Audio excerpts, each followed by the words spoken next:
नमस्कार दोस्तों, आप सभी का हमारे चैनल पौराणिक कथाओं में स्वागत है। हरि भक्ति विलास में कहा गया है, एक भक्तेन नक्तेन बाल वृद्धा तुरह रक्षपे प्यो मूल फलेर व्यापी नानर्त्यदाशिको भवे।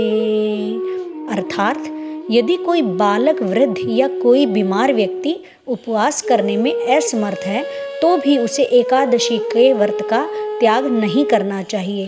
उसे दिन में एक बार या संध्या काल में दूध, जल, फल इत्यादि ग्रहण करके एकादशी व्रत का पालन करना चाहिए।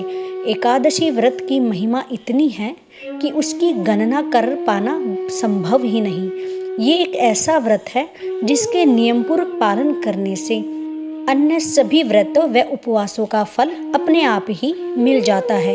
ये एकादशी तिथि प्रत्येक व्यक्ति को अपना मनोवांछित फल तो प्रदान करती ही है, अपितु उन सबसे ऊपर और सर्वश्रेष्ठ परम भगवान श्री कृष्ण की शुद्ध भक्ति भी प्रदान करती है।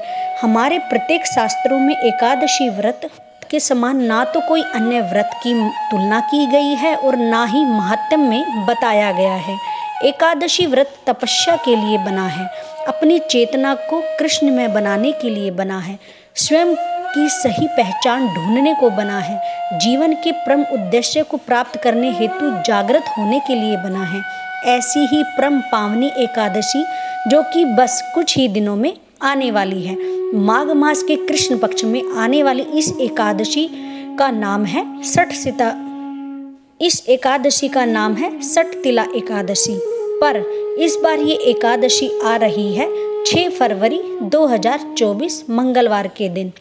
इस दिन उत्तर भारत के समय अनुसार ब्रह्म मुहूर्त का समय है प्रातः 5:40 पर और सूर्योदय होगा 7:16 पर।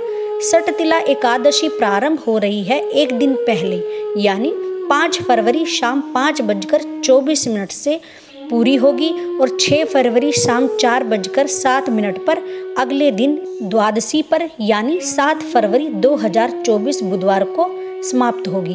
इस एकादशी का पारण करने का समय रहेगा प्रातः 7:15 से लेकर 10:52 के बीच में। एकादशी के दिन प्रत्येक व्यक्ति को अपनी शारीरिक क्षमता के अनुसार उपवास अवश्य करना चाहिए। सठ तिला एकादशी में तिल दान देना, तिल का सेवन करना, तिल के तेल का लेपन करना, फिर स्नान करना, तिल डला हुआ जल पीना, तिल का हवन करने का विशेष महत्व बताया गया है।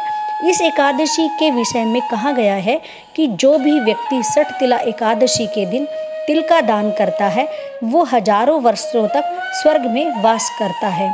इस एकादशी के दिन करने योग्य कार्य का वर्णन स्वयं पुलस्त मुनि कर रहे हैं और इसका वर्णन भविष्य उत्तर पुराण में भी हमें मिलता है।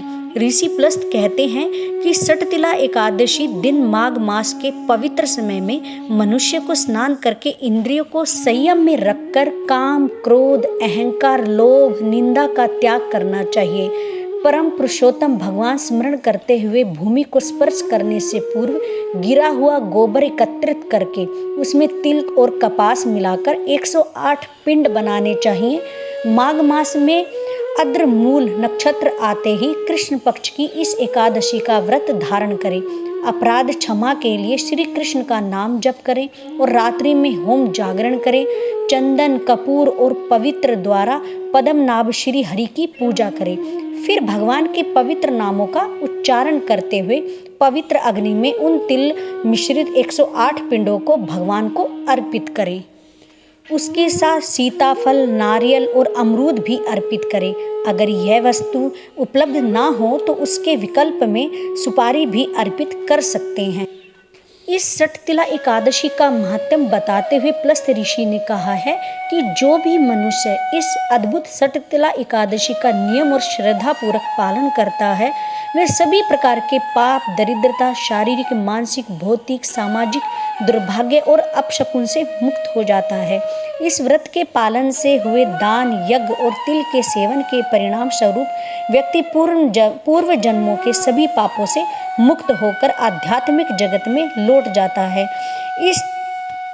तो चलिए हम भी इस माघ मास की अत्यंत पवित्र सटतिला एकादशी का श्रद्धापूर्वक पालन करते हैं और अपने अपने आध्यात्मिक गंतव्य की ओर अग्रसर होते हैं। हरे कृष्णा।